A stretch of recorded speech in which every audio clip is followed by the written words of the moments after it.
Welcome to another edition of Skill TV. I'm Joel Leonard. As you know, they call me the maintenance evangelist. And I'm here today with Governor Engler, the former governor of Michigan and now the president of the National Association of Manufacturers. And again, we're here in Chicago at the American Competitiveness Summit.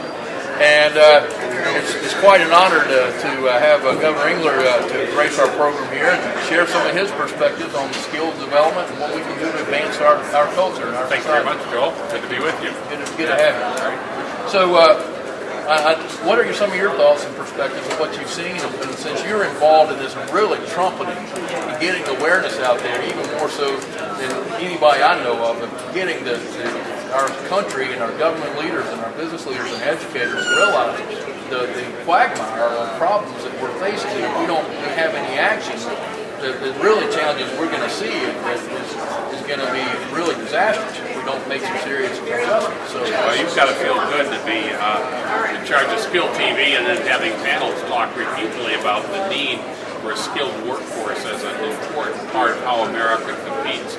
We believe that's absolutely the case, and it's true.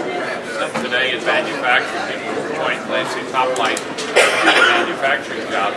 But I point to this data that shows that manufacturing companies across America all hire today they can find people with the right skills. And so what's happening in America today is that we have a dearth of people with the right technical skills, the right preparation for some of these highly technical workplaces.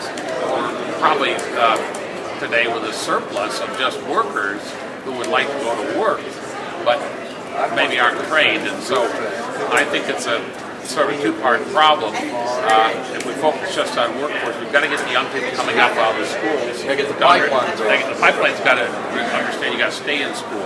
The dumbest decision that anyone can make for themselves or watch a member of their family make is to leave school early without skills. Because now you're choosing to compete against unskilled workers anywhere in the world on a basis of price. And you can't match up.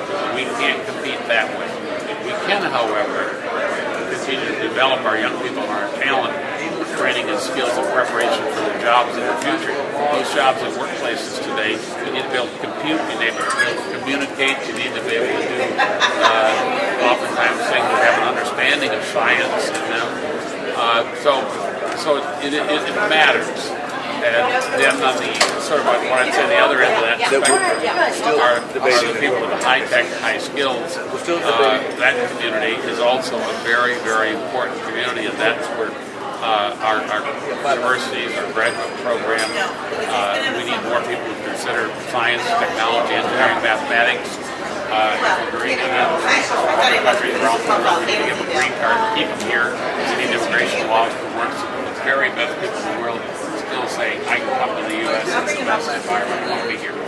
Well, that's terrific. And again, I applaud what you're doing. And again, the trumpets that you're sounding to get us to call the alarm, to get us to realize we've got to make some tangible, realistic, significant shifts in eliminating some of the stigmas that are now being falsely associated with manufacturing, where people think they're dirty, dark, and dusty environments. You've got to realize that they are clean, they are advanced, and they require your brain, not just your body, to do the job. Well, I'll give you two examples. One is sort of a biotech scientist will require anywhere from 12 to 15 people to support that scientist. And so those are trained high-tech jobs in a very super clean high-tech environment. We're hearing today that I think Luke Mercer, the former chairman and CEO of IBM, said, look, molecular biology, all those breakthroughs, most important technical area that lies just ahead for us as a nation, tremendous value add. Well, supporting that is a big deal. People can do that. And you know what? This is America. So if you find yourself working as a technician, you say, I really like this. I've got a gift for this. I want to go further. Go to the university. You get a biology degree. You get a graduate degree. Maybe you too can become a biologic engineer. You can do this in this country, but what you cannot do is decide there's no role for me in the workforce and I'm dropping out, because that's dooming your family, it's dooming yourself to an inferior situation. And we have to remember, America still has far away the largest manufacturing economy in the world.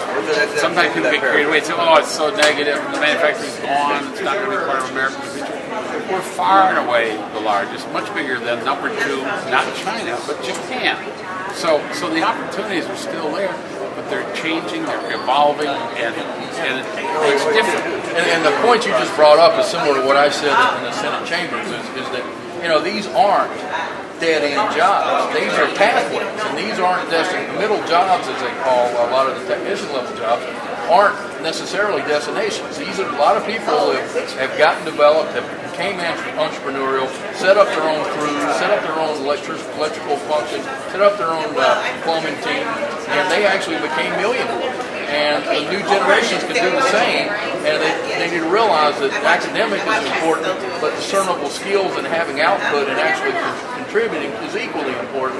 And we need to have both of those skill sets and not just have separate tracks and have a society thinking that somebody's workforce are inferior to somebody that's got an academic degree. That's what I'm trying to get people to recognize. Well, and there are a lot of ways to get this point across.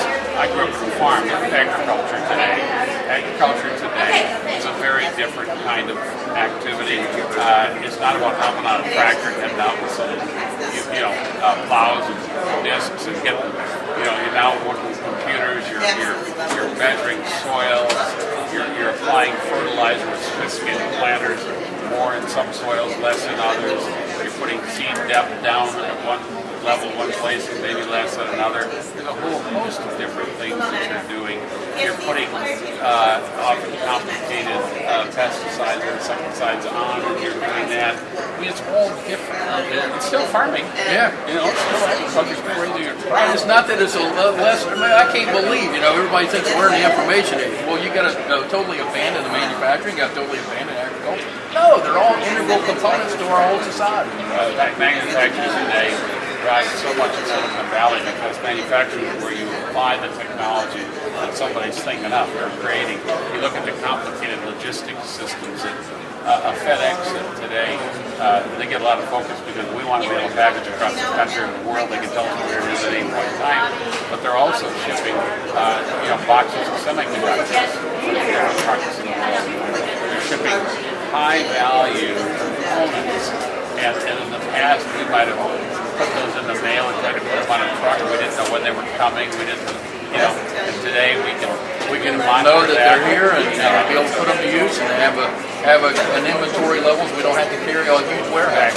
Exactly. Well, it looks like they're joining here, and not you and I can talk for days on these issues. I greatly appreciate it, and again, I hope you enjoyed this segment of Skill TV, and we look forward to having you future. Thank you.